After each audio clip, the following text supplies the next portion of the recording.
Look, I know, it's a Saturday, I'm technically in my pyjamas, but this was too big not to do a video for. So, let's do it.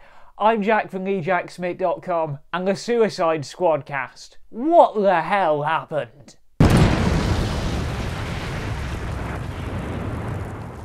So, in news that broke so late it didn't even make this week's Talking Smit About Film podcast, James Gunn has revealed the full cast for the upcoming sequel, reboot, I don't know what it is, the new Suicide Squad, let's just call it that.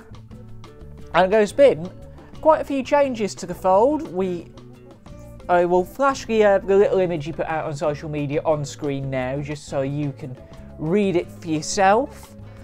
He's not announced who's playing who just yet, but we've got David Dastmalchian, Cena, Jai Courtney's returning, Nathan Fillion, Sean Gunn. It wouldn't be a James Gunn film without his brother popping up at some point. Joel Kinnaman, Pete Davidson's going to be in it as well. And then you come up to the shockers that had been rumoured for a little while. You've got Taika Waititi, who in a couple of years from now is going to be directing another film for Marvel. Let's just make this clear, he is going to be directing for Love and Thunder. Don't know how Feige's going to feel about one of his own popping up in The Rival. But again, they let him make Jojo Rabbit, so I don't think they'll fuss either way. You've got Peter Capaldi, confirmed, if he gets to play a Malcolm Tucker-esque character where he gets to swear a lot and keep his Scottish accent. That would be the greatest thing ever, because Capaldi can be awesome if he's let loose. Idris Elba has been officially confirmed for the film now. Returning from Suicide Squad 1, Viola Davis. Of course, it wouldn't be Suicide Squad without Margot Robbie. We know she's playing Harley Quinn. They've literally made a whole damn solo film about her. Birds of Prey, The Fantabulous Emancipation of One Harley Quinn. One take, got it right. But this one is a particularly curious one. Michael Rooker is going to be in the film, and if you've seen Guardians of the Galaxy 2, you know Michael Rooker can be a fantastic bit of comic relief if he's given the right script. All I need to say is, I'm Mary Poppins, y'all. But this is a fantastic cast. Obviously, James Gunn knows how to take these big ensemble films that don't take themselves that seriously. Just look at what he did with Guardians.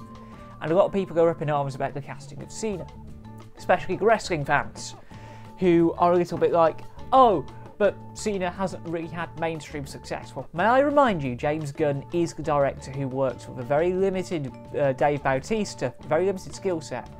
And because of Guardians, that's what got him Hollywood success. And on top of that, Cena's popping up in everything. He's basically given up on wrestling now. He's moved on. He wants to be like his old buddy Dwayne, which I know a few of the internal people here at TheJackSmit.com don't like. Now, obviously, the notable omissions from this casting list are Will Smith and Jared Leto. See, Smith was one of the more critically, what's the right word? Mauled bits of the first Suicide Squad film regarding the tonal fit he had for the role.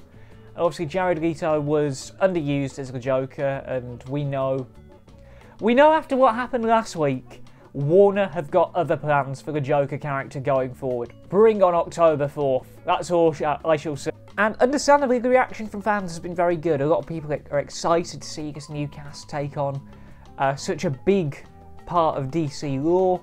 On top of that, there's a lot of Doctor Who fans are happy that Capaldi's getting some big Hollywood work. A lot of Cena's fans are happy he's getting some big Hollywood work. A lot of Margot Robbie fans are happy she's getting to do Harley for another couple of films at least. Again, that all hinges on how Birds of Prey does as to how much more Harley we're going to get.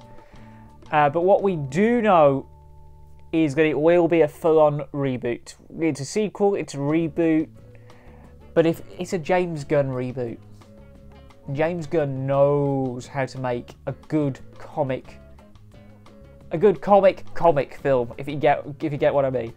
Obviously, Guardians of the Galaxy was like a good starting point. The original Suicide Squad back in 2016 was billed as DC's equivalent to Guardians of the Galaxy, but it was micromanaged. And the people who edit the trailers obviously got their hands on the editors of the film, and it was a trailer park cut. I know Kermode wasn't a big fan of the film. I personally really enjoyed it, but hindsight is a pretty big thing, and obviously watching it again, like, it was obvious that the film had its issues and it wasn't quite the full cut that was promised to us in the trailers. I remember seeing a lot of promotion for it back on the 2016 birthday marathon, and the alarm bells should have been there. The fact the trailer was being played before every single film that weekend. I should have known that the film that we were going to get wouldn't be to the usual high standard. This is a cast that I imagine are going to do a pretty good film.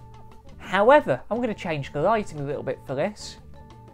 This film also has the potential to be a disaster. This feels like it was rushed into production a little bit. Obviously, Gunn was announced for this during his little hiatus, as I'm going to refer to it, from directing Marvel films after he got fired and rehired, and after all of those allegations and tweets that he put out. We're not going to talk about that. We don't really want to put you through those sort of details. But this film could arguably make or break DC.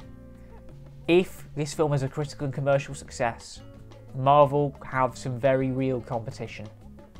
But if this film flops, domination is achieved. This film, this new Suicide Squad reboot, sequel, I don't know, this could be the difference between getting 10 more years of Marvel films or seeing viable competition. Not just for Disney, but for all of the other big studios too. It puts a vote in confidence in getting directors to make franchise films that have a significant amount of originality in them. I mean, we all know how cookie cutter Marvel has become over the last 4 years. It's only recently that they've started giving their directors a little bit more free rein to create output that is distinctly theirs. And obviously YTT in particular, that's a big get for DC, knowing that he's directed a lot of weird films, as a lot of casual fans call them, but he's also directed some fantastic mainstream successes too. In fact, What We Do in the Shadows has just become a fantastic series, which was on the BBC here, I think.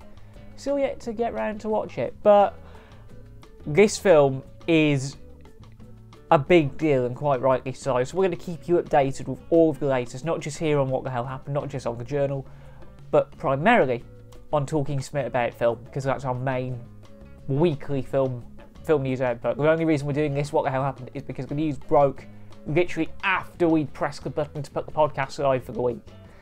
So that's my views on the Suicide Squad. Hopefully this cast can make a good film, and if it is, well, we are going to be in for a real treat when the film eventually releases. And this is all scheduled to go out in August 2021, August 6th, 2021 to be precise.